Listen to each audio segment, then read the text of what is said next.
Right. Maharashtra Jharkhand counting ప్రక్రియ ప్రారంభమైంది. ఇక ఈవీఎంలకు సంబంధించి 8:30కి కౌంటింగ్ ప్రక్రియ ప్రారంభం కాబోతోంది. మరిన్ని అప్డేట్స్ మా ప్రతినిధి ప్రతాప్ అందిస్తారు. ప్రతాప్.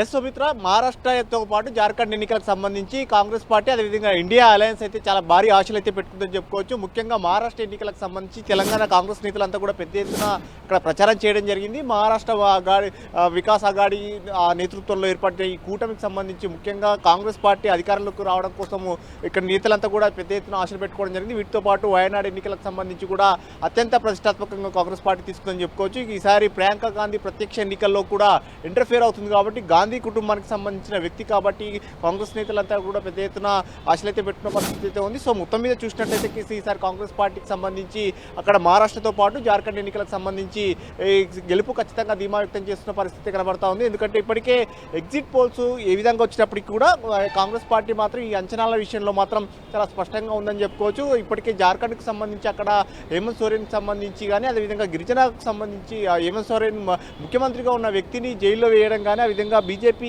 ఏ విధంగా అయితే వేధింపులకు గురి చేసింది ఈ అంశానికి సంబంధించి కూడా జనంలోకి విస్తృతంగా తీసుకెళ్లడంతో పాటు అక్కడ ఎస్టీ సామాజిక వర్గానికి సంబంధించిన ప్రజలంతా కూడా పెద్ద ఎత్తున బీజేపీకి వ్యతిరేకంగా కాంగ్రెస్ పార్టీకి ఓటు వేస్తారని కూడా కాంగ్రెస్ పార్టీ అంచనా వేస్తుంది. సో అక్కడ జేఎంఎంతో పాటు కాంగ్రెస్ పార్టీ కూటమి ఖచ్చితంగా గెలుస్తుందనే ఒక ఆలోచనతో అంచనాతో అయితే కాంగ్రెస్ పార్టీ ఉందని చెప్పుకోవచ్చు. అక్కడ జార్ఖండ్కి సంబంధించి ఇక్కడ నుంచి డిప్యూటీ సీఎం బట్టి విక్రమార్క అక్కడ ఇన్ఛార్జిగా వ్యవహరిస్తూ మొత్తం ఎన్నికల పర్యవేక్షణ అయితే చేయడం జరిగింది. మహారాష్ట్ర ఎన్నికలకు సంబంధించి చాలా చోట్ల నియోజకవర్గాలకు ఇక్కడ నుంచి ఎమ్మెల్యేలంతా కూడా పెద్ద ఎత్తున అక్కడ ఇన్ఛార్జ్లు వేయడం జరిగింది. ఎమ్మెల్యేలతో పాటు ఎంపీలతో వీటితో పాటు సీఎం కూడా స్వయంగా 2-3 విడతలుగా ప్రచారం చేయడం జరిగింది. విస్తృతంగా ప్రచారం చేస్తూ తెలంగాణలో ఈ 1 ఇయర్లో జరుగుతున్న అభివృద్ధి కానీ అదేవిధంగా కాంగ్రెస్ పార్టీ ఏ విధంగా అయితే మేనిఫెస్టో చెప్పిన అంశాలను ఏ విధంగా ముందుకు తీసుకెళ్తుందో ప్రజలకు వివరించే ప్రయత్నం చేశారు. మరీ ముఖ్యంగా కులగణనకు సంబంధించి అటు కర్ణాటకలో కానీ ఇటు తెలంగాణలో చేపడుతున్న కులగణన అంశాన్ని మహారాష్ట్రలో కూడా ప్రస్తావించడం జరిగింది. కులగణన అంశాన్ని రాహుల్ గాంధీ ఒక కీ పాయింట్గా తీసుకున్నారని చెప్పుకోవచ్చు. ప్రతి ఎన్నికల్లో ఇదే అంశాన్ని ప్రధానంగా ప్రస్తావిస్తూ బీసీలకు ఎక్కువగా రిజర్వేషన్లతో పాటు వారికి సామాజికంగా ఆర్థికంగా వారికి బడ్జెట్లో కేటాయింపులు కూడా చేసే విధంగా కూడా చేస్తామంటూ కూడా చెప్తున్న పరిస్థితి కనబడతా ఉంది. కాబట్టి దీనికి సంబంధించి దృష్టిలో పెట్టుకొని బీసీ కులగణన అంశాన్ని కూడా అక్కడ ప్రధానంగా ప్రస్తావించడం జరిగింది. ఎన్నికల క్యాంపెయినింగ్కి సంబంధించి మిగతా అంశాలన్నిటి కూడా ఇక్కడ నుంచి నేతలంతా కూడా అక్కడ ప్రతిష్టాత్మకంగా తీసుకున్నారు. ఒకవేళ అక్కడ కాంగ్రెస్ పార్టీకి సంబంధించిన అలయన్స్గా ఇండియా కూటమి కనుక గెలుపొందినట్లయితే పక్కనే తెలంగాణకు ఆనుకునే మహారాష్ట్ర కాబట్టి ఇంపాక్ట్ అనేది తెలంగాణ పైన కూడా ఉంటుంది. దేశవ్యాప్తంగా ముఖ్యంగా మొత్తం దేశానికి సంబంధించి మహారాష్ట్ర ఎన్నికలు చాలా కీ రోల్ అని చెప్పుకోవచ్చు. ఎందుకంటే ఆర్థిక రాజధాని ముంబై అక్కడే ఉంది కాబట్టి మహారాష్ట్ర ఎన్నికలు కనుక గెలిచినట్లయితే ఒక బూస్టప్గా ఉంటుంది. త్వరలో నెక్స్ట్ వచ్చే ఎన్నికలు కానీ ఆ తర్వాత వచ్చే సాధారణ ఎన్నికలు కానీ ఒక కీ పాయింట్గా ఉంటుందని కూడా ఒక ఆలోచన చేస్తుంది. కాబట్టి కాంగ్రెస్ పార్టీ అయితే పూర్తి స్థాయిలో చెమటోడ్చింది. అక్కడ గెలుపు లక్ష్యంగా కూడా పనిచేసిన పరిస్థితి అయితే కనబడతా ఉంది. హర్యానా ఎన్నికలు కాస్త డిసప్పాయింట్ చేసినప్పటికీ మహారాష్ట్ర ఎన్నికల్లో పుంజుకొని ఆ విక్టరీ కనుక సాధించినట్లయితే కాంగ్రెస్ పార్టీకి ఒక బూస్టప్ ఉంటుందని కూడా ఒక ఆలోచన చేస్తుంది. అందులో భాగంగానే చాలా వరకు నేతలంతా కూడా తెలంగాణ నేతలంతా కూడా అక్కడ వెళ్ళి పూర్తి అంటే తెలంగాణకు బార్డరే కాబట్టి లాంగ్వేజ్ విషయంలో కానీ మిగతా అంశాలకు సంబంధించి కూడా చాలా కీ అంటే సమాంతరంగా ఉండే అవకాశం ఉంటుంది. కాబట్టి అక్కడ వెళ్ళి పనిచేసిన పరిస్థితి సీఎం రేవంత్ రెడ్డి కూడా చాలా విధంగా పదే చెప్పడంతో అంటే సీఎం రేవంత్ రెడ్డి కూడా అక్కడికి వెళ్ళి ఇదే అంశాన్ని ప్రస్తావించడం జరిగింది. కొన్ని నియోజకవర్గాలకు సంబంధించి కొన్ని ప్రత్యేకంగా క్యాంపెయినింగ్ చేస్తూ కూడా ఇదే అంశాన్ని చెప్పారు. పక్కనే తెలంగాణతో పాటు కర్ణాటకలో కూడా కాంగ్రెస్ పార్టీ ఉంది.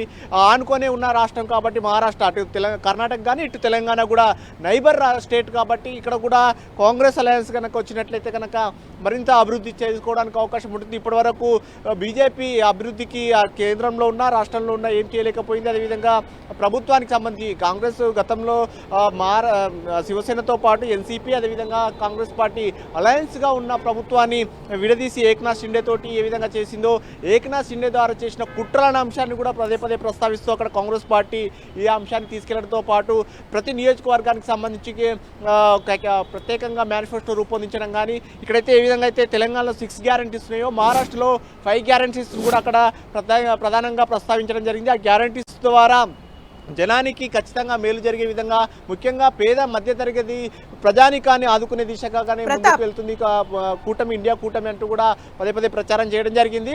ముఖ్యంగా దీంతో పాటు అంటే బీజేపీ ఇప్పటివరకు కూడా కేవలం వారికి ఉన్నత శ్రేణి వారి గారికి మాత్రమే, ముఖ్యంగా వ్యాపారస్తులకు మాత్రమే మేలు చేసే విధంగా పనిచేసింది. ప్రజలకు ఏ విధంగా మేలు చేసే పనులు చేయట్లేదు అనే విధాన్ని కూడా ప్రధానంగా ప్రచార అస్త్రాలను ప్రయోగించడం జరిగింది. చెప్పండి సుమిత్ర. అంటే ప్రతాప్, లీడ్స్ వస్తున్నాయి పోస్టల్ బ్యాలెట్ కి సంబంధించిన లీడ్స్ అయినప్పటికీ కూడా ఎన్డీఏ 24, ఇండియా కూటమి 5 కనిపిస్తున్నాయి మహారాష్ట్రలో. అంటే ఇంపాక్ట్ పోస్టల్ బ్యాలెట్ పైన ఏవి ఎక్కువగా ఉండే ఛాన్స్ ఉంది?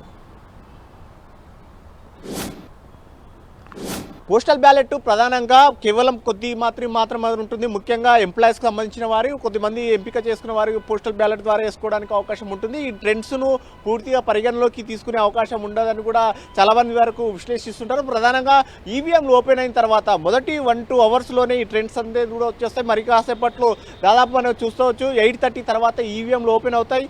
సో మనం ఆ విధంగా చూసినట్లయితే 10 to 11 మధ్యలో మాత్రమే ఈ ట్రెండ్స్ అనేది వస్తుంది. ఆ 11 o'clock వచ్చే ట్రెండ్స్ ఏవైతే ఉన్నాయో ఆ ట్రెండ్సే పూర్తి స్థాయిలో మనం పరిగణలోకి తీసుకోవాల్సి ఉంటుంది. సో మనం 11 o'clock వరకు కూడా మనము ఆ ట్రెండ్స్ అంచనాను కూడా బట్టి మనం ముందుకు వెళ్లాల్సి ఉంటుంది. కాబట్టి 11 గంటల వరకు వచ్చే ట్రెండ్స్నే పరిగణలోకి తీసుకునే అవకాశం ఉంటుంది. సో ఈ నేపథ్యంలో ఆ లోపు కాంగ్రెస్ పార్టీకి మెజార్టీ అవకాశాలు ఉన్నట్టు కూడా చెప్తున్నారు. కానీ మనం చూడవచ్చు ఎగ్జిట్ పోల్స్ మాత్రం అటు ఇటుగా ఇచ్చారు. కొన్ని ఇండియా కూటమికి ఇస్తే మరికొన్ని మెజార్టీ సర్వేలంతా కూడా బీజేపీ కూటమికి ఇవ్వడం జరిగింది. సో ఈ పరిస్థితుల నేపథ్యంలో హర్యానా ఎన్నికలప్పుడు కూడా ఇదే విధంగా హర్యానాలో ఖచ్చితంగా కాంగ్రెస్ పార్టీ విక్టరీ సాధిస్తుందని చెప్పేసి ఎగ్జిట్ పోల్ వచ్చినప్పటికీ అక్కడ రిజల్ట్ కూడా మొదట్లో మనం చూడొచ్చు ఫస్ట్ 1 అవర్లో కూడా కాంగ్రెస్ అనుకూలంగా వచ్చిన ఆ తర్వాత కూడా బీజేపీకి అనుకూలంగా వచ్చాయి. కాబట్టి ఇప్పుడు కూడా ఖచ్చితంగా కాంగ్రెస్ పార్టీ ఇదే అంచనాలను వేస్తుంది. ఖచ్చితంగా అక్కడ మహారాష్ట్రలో, జార్ఖండ్లో ఈ 2 చోట్ల కూడా కాంగ్రెస్ కూటమి, ఇండియా అలయన్స్ ఖచ్చితంగా అధికారంలోకి వస్తుందనే ఒక ధీమానైతే అయితే కాంగ్రెస్ పార్టీ వర్గాలు వ్యక్తం చేస్తున్నాయి. రైట్,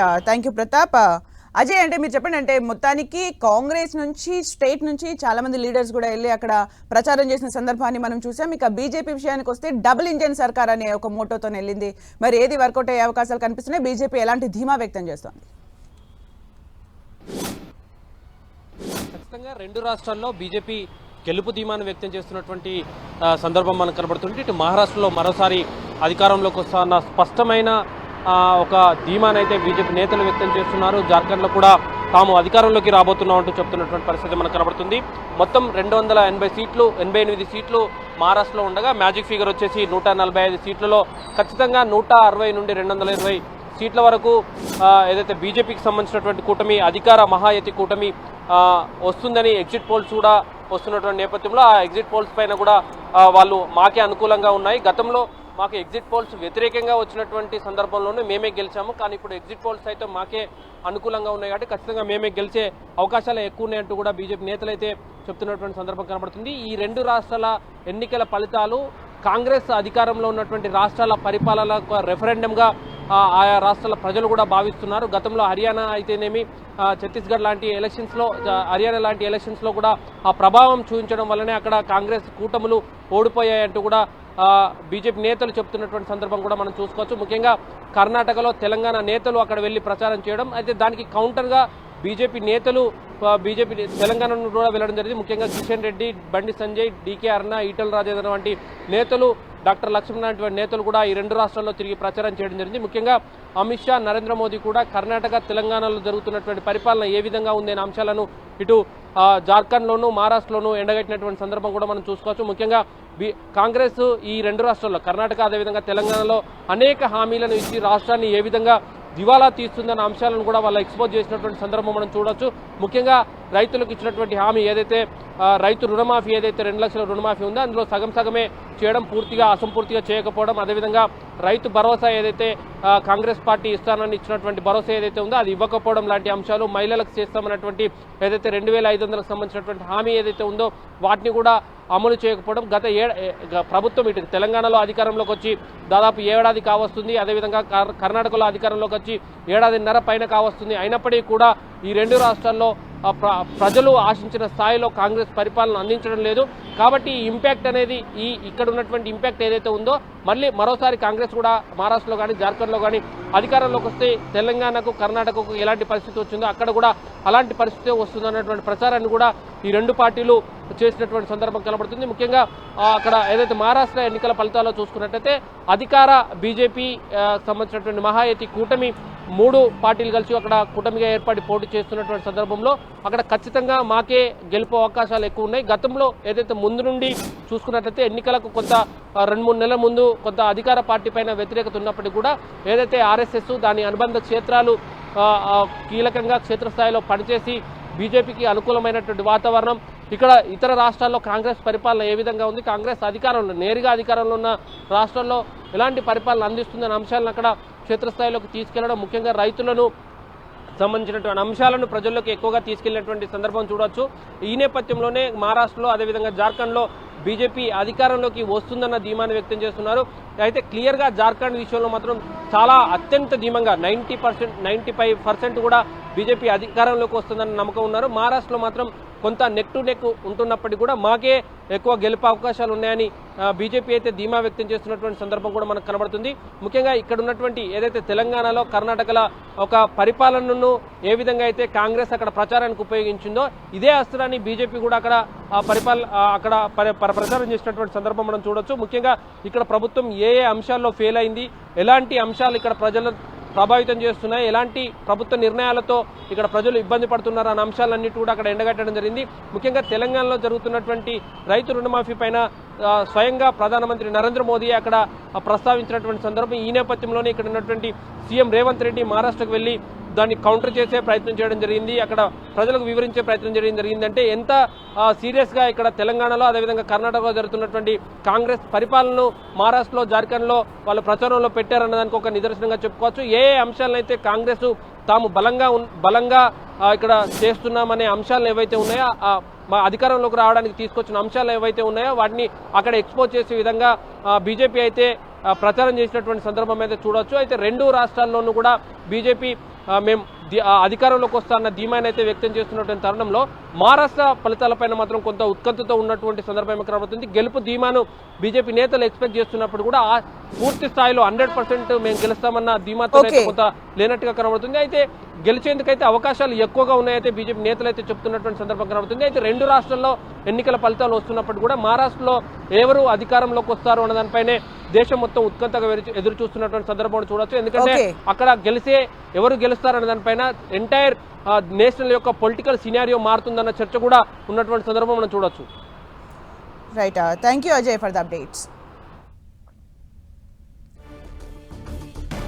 రైట్, పోస్టల్ బ్యాలెట్ ఓట్ల లెక్కింపు జరుగుతోంది. ప్రియాంక లీడింగ్స్ కనిపిస్తూ ఉన్నాయి. వైనాడులో పోస్టల్ బ్యాలెట్ ఓట్ల లెక్కింపు కొనసాగుతోంది. అయితే వైనాడు ఉప ఎన్నికల ఫలితం కూడా మరికొన్ని గంటల్లో రానుంది. తొలిసారి ప్రత్యక్ష రాజకీయాల్లోకి వచ్చిన ప్రియాంక గాంధీ వైనాడులో కాంగ్రెస్ అభ్యర్థిగా పోటీ చేశారు. గెలుపుపై ఆమె గంపెడ ఆశలు పెట్టుకున్నారు.